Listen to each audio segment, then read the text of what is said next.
अखिलेश और राहुल ने western UP में अपनी पहली रैली के दौरान मेरठ में लोगों को सांप्रदायिक ताकतों से सावधान रहने को कहा। अखिलेश ने कहा कि झूठे वायदे करने वाले मोदी केवल सपने दिखाते हैं, जबकि 5 साल में सपा सरकार ने बुनकरों और किसानों के साथ साथ तमाम जरूरतमंदों पर ध्यान दिया।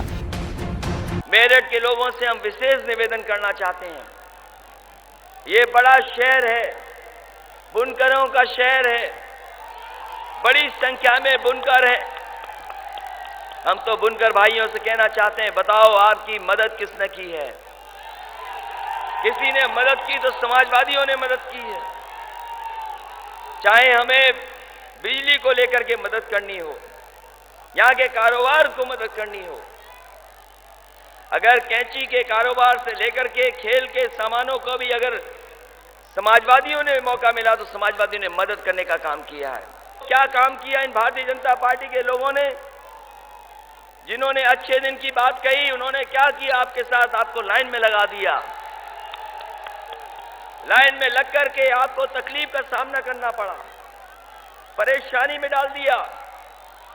और बताओ, हम तो पूछने आए मेरठ वालों से, ये सभा में जितने लोग हैं, हम पूछना चाहते हैं आपसे, बताओ 500-1000 रुपए किसी के पास बचा है कि नहीं बचा है? पुराना वाला अब तो सब जमा हो गया, 500-1000 रुपया सब जमा हो गया। अब तो कम से कम बीजेपी के लोग ये बताएं हमें कि 15 लाख नहीं तो कम से कम 15,000 ही हमारे अकाउंट में भिजवा देते। राहुल ने इस दौरान पीएम मोदी पर जमकर निशाना साधा। उन्होंने लोगों से कहा कि देश का 60% धन मोदी ने देश के 50 लोगों को दे दिया, जबकि तमाम जनता को एटीएम की लाइनों में लगा दिया। उन्होंने लोगों से ही सवाल पूछा कि क्या कोई अमीर लाइनों में लगा नजर आया? मैं आपसे पूछना चाहता हूं, जब आपको लाइन में डाला 8 नवंबर को नरेंद्र मोदी ने जब कहा कि आपके जेब में जो पैसा है वो सिर्फ कागज है, उस लाइन में आपको कोई अमीर व्यक्ति दिखाई दिया? कोई सूट बूट वाला आपको दिखा? 2.5 साल में नरेंद्र मोदी जी की पॉलिसीज ने हिंदुस्तान के 60% धन हिंदुस्तान के 1% लोगों को दिलवा दिया है। 50 परिवारों को हिंदुस्तान का 60% धन नरेंद्र मोदी ने दिलवाया है। और फिर कहते हैं कि मैं भ्रष्टाचार के खिलाफ लड़ाई लड़ रहा हूं। अलग अलग वायदे किए, एक वायदा पूरा नहीं किया। कहा था 2 करोड़ युवाओं को रोजगार दिलवाऊंगा।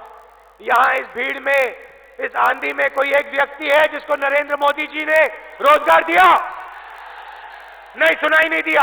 है या नहीं है? एक नहीं है।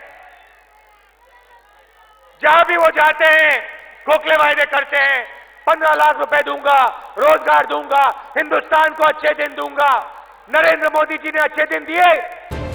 राहुल ने भरोसा दिलाया कि प्रदेश में सपा कांग्रेस की सरकार बनते ही यूपी को तोड़ने के बजाय यूपी को दुनिया में अलग पहचान दिलाने की दिशा में काम होगा। जब हमारी सरकार आएगी, अखिलेश जी की, कांग्रेस की, समाजवादी की सरकार आएगी यूपी में, हम क्या करेंगे? सबसे पहले जैसे नरेंद्र मोदी जी ने 50 परिवारों को बैंक लोन दिया, वैसे हम लाखों युवाओं को उत्तर प्रदेश में अपना बिजनेस चालू करने के लिए, छोटा बिजनेस चालू करने के लिए बैंक लोन देंगे। यहां पे जो युवा, मेरठ में जो युवा छोटे बिजनेस चलाते हैं, बैट बनाने का काम, गाड़ी के पार्ट बनाने का काम, चुन चुन कर हम उन युवाओं को आइडेंटिफाई करेंगे, ढूंढेंगे और उनसे कहेंगे, ये लो, जाओ अपना बिजनेस चालू करो, यूपी के युवाओं को जोड़ो, उनको रोजगार दो। दूसरा काम, किसान की मैंने बात की। पूरे देश में किसान त्रस्त है, रो रहा है। ओला गिरता है, बारिश होती है, नरेंद्र मोदी एक शब्द नहीं कहते हैं, चुप हो जाते हैं। हमने 70,000 करोड़ रुपए कर्जा माफ करके किसानों का काम किया था जब हमारी यूपीए की सरकार थी, आपको याद होगा। तो हमारी सरकार बनेगी, किसानों की सरकार बनेगी। हम चाहते हैं कि उत्तर प्रदेश दुनिया की फूड फैक्ट्री बने। एक साथ रैली कर मेरठ से चुनावी बिगुल फूंकने वाले अखिलेश राहुल ने जनता से वादे तो बहुत किए, मगर इन वादों पर भरोसा कर जनता इस गठबंधन को कितना समर्थन देगी, ये चुनावी नतीजे ही तय करेंगे।